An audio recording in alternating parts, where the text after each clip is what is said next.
In this section, we will guide you through the Client Details page, which provides comprehensive information about each client and allows you to manage their solar system designs and reports efficiently. Viewing client information. When you click on a client's name from the list of clients, you are redirected to the Client Details page.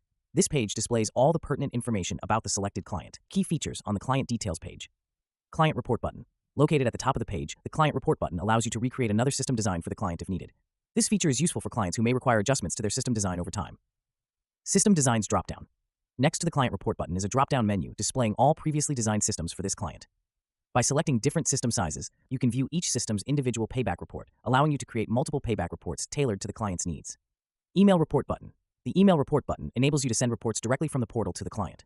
Simply enter the client's name and email in the provided fields to send the report. View Report button. The View Report button allows you to see the payback report and the production report for the selected system size from the drop-down menu. Clicking on these reports will open them, and you have the option to download them as needed. Contracts dropdown. This drop-down menu allows you to select contracts to offer to your clients.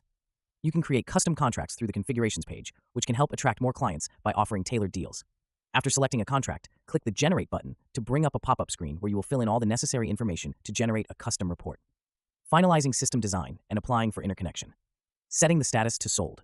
After designing the complete system, navigate to the right side of the screen where you will find a drop-down option. Select this option and set the status to sold. This step is crucial for progressing to the interconnection application. Apply for interconnection button. Once the system status is set to sold, the Apply for Interconnection button will become visible. Clicking this button will start the process of applying for net metering and interconnection with the concerned utilities. Important note: registration requirement. If the Apply for Interconnection button is not visible, it may be because you haven't yet registered your system on the portal. To enable this option, go to the Configurations page and apply for certification.